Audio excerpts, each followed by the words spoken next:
Bata na magiging kaanig ng ating sambayan ng Kristiyano. Sa kasimulan ng ating pagdiriwang sa sakramento ng binyag, nangyari lamang na ipahayag ng inyong dalangin tungkol sa inyong pagbibigayan ng nagpagulang ang batang ito. Nais upang siya ay tumanggap ng sakramento ng binyag upang makiisa sa buhay ng Diyos at makaanig ng ating sambayan ng Kristiyano. Nalaman ka ninyo na malapit ng pagbibigayan ito ang pananagutan na mabuhin ng inyong pagbibigayan sa diwa ni Kristo. Ngayon naman mga ninong at ninang, nakahanda ba kayong tumulong sa mga magulang na kain ng inyong inaanak sa pananampalataya?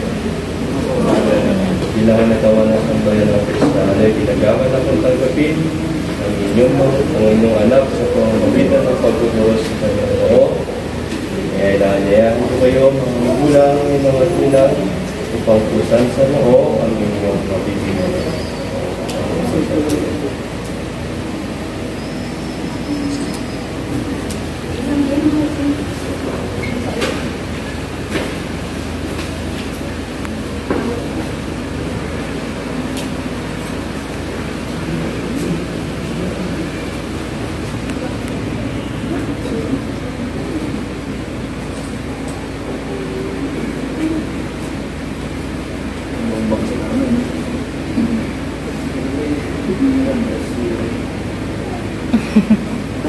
Sangit.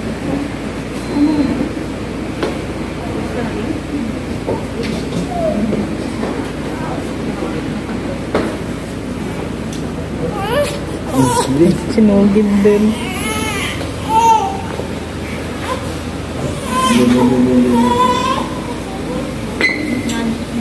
Tayo sa mabuting balita ng Panginoon.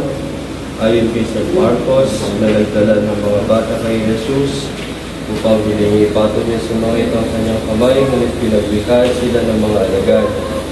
Galit si Jesus ang makita ito at sinabi sa kanila, "Bayaan ninyo lumapit sa akin ng mga bata, huwag ninyo silang sawayin, sapagkat sa mga katulad nila nagkakari ang Diyos."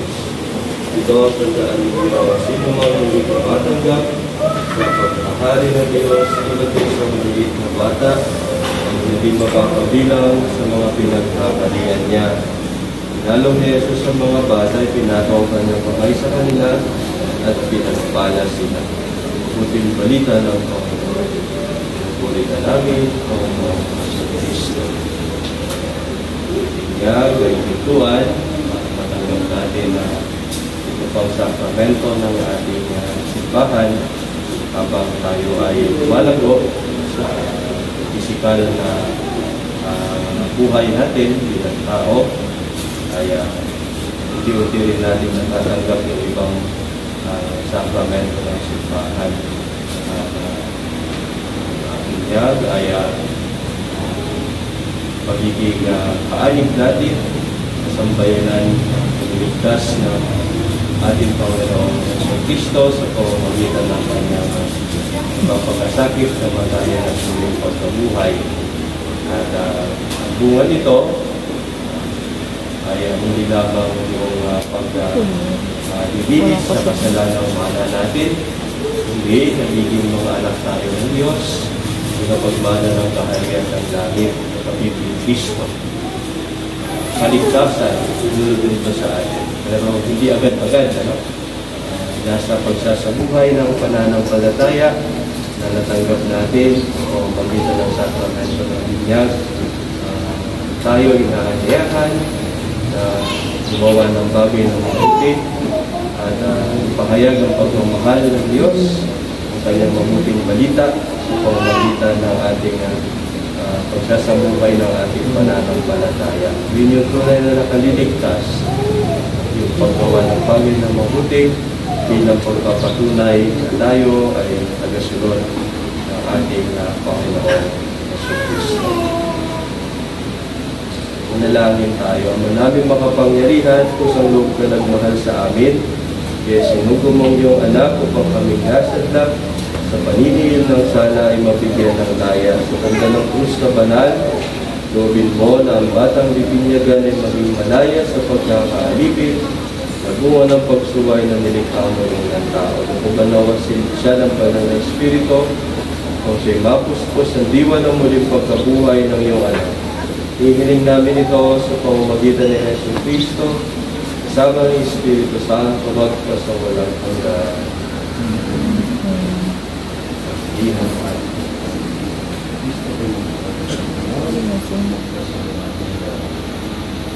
Naming lumikha niyo na po kayo paspasan ng tubig na nakalaan para sa pagbibinyag ng hinirang para sa muling pagsilang, pananampalataya ng simbahan na galit sa buhay sa kalangitan sa pamamagitan ng Jesucristo, kasama ng Espiritu Santo, magpas sa walang hanggan. Ngayon ay dadami po tayo sa pagtatakwil sa kasalatan at pagpapahayag ng pananampalataya. Kaya man lamang at hindi pa makasagot si Jordan para sa kanyang sarili, kayo po sasagot para sa kanya. Magitan ng pagpapahayag ninyo ng inyong pananampalataya, siya ay magibigyan. Mga magulang, ninong at nina, tinatakwil ba ninyo si Satanas? Tinatakwil ba ninyo ang kanyang mga gawain? Tinatakwil ba ninyo ang kanyang pang-aakit? Mga magulang, ninong at nina, sumasampalataya ba kayo sa Diyos ang makapangyarihan sa lahat na may gawa ng langit at lupa? Masampalataya ba kayo kay Jesucristo, isang anak ng Diyos, Panginoon natin, pinanganak ni Santa Maria Berhen, pinako sa krus ng matay ni libig, muling nabuhay at nalukod sa kanan ng Ama?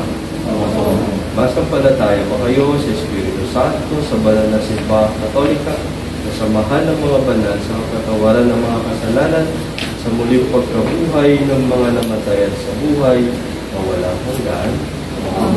Pananampalataya ng marangal nating pinahayag at inigawan ng sakramento ng binyag sa pamamagitan ni Jesucristo, kasama ng Espiritu Santo, magpas sa walang hanggan.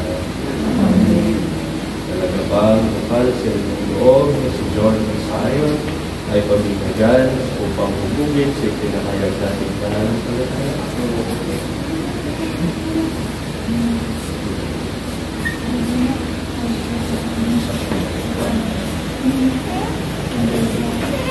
Lapit po. Hawakan niyo po si Jordan Sayon. Baka lumipad. Jordan Sayon, ikaw ay binibigyan nito sa ngalan ng Ama, ng Espiritu Santo.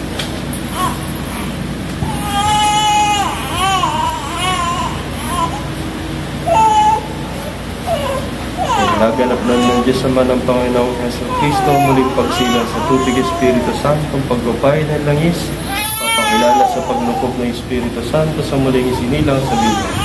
May matatag nawa ang batang ito sa kanyang pagkikisa, kay Kristong Hari, Pari at Propeta ngayon at magpasawalang hanggan.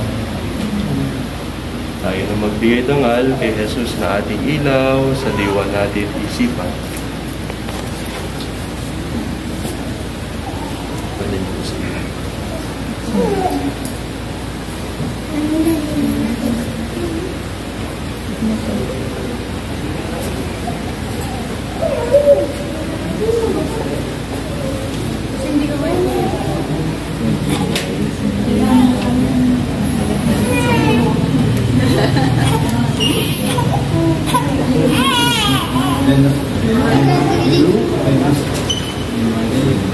ilaw po na hawak niya, ganda na liwanag ni Kristo na tinanggap ni Jordan Sayon na bagong binyag.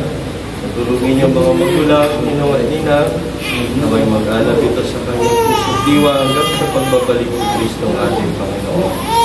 Kayo po ang kahalili sa mga magulang, just in case hindi sila available. Kayo po ang tatayong pangalawang magulang ni Jordan Sayon. Ang paglaki, nabayan niyo po siya. At kayo po sana magsilbing ilaw.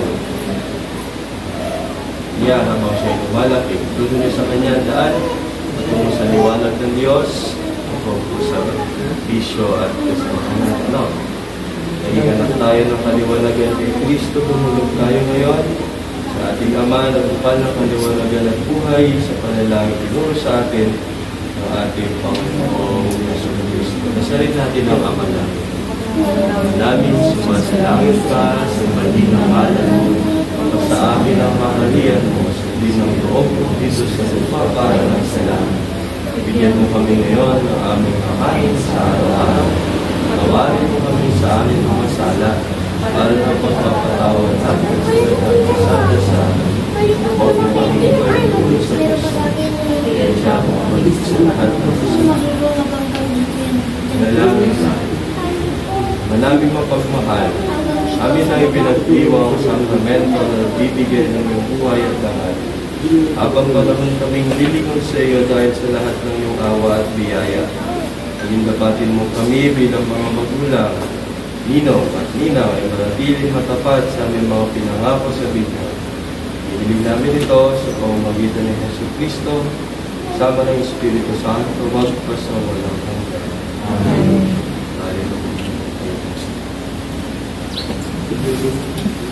Ito ang Panginoon. Palain nawa kayo ng buong may kapal sa ngalan ng Ama, ng Anak, ng Espiritu Santo. Amen. Tapos na po ang pagtiriwang natin ng pananasakramento ng binyag. Dahil niyo si Jordan Sayon sa pagsapit ng araw ng pagtanggap sa mga kanal na sakramento. Mayo kayong taglay ang kapayapaan. Salamat sa Pagpakan po natin si Jordan Sayon.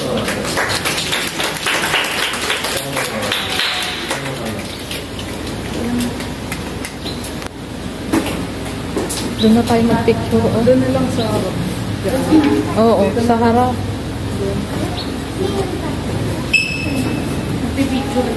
Doon sa harap mas maganda. Pag may mag-picture daw. Okay lang. Doon lang.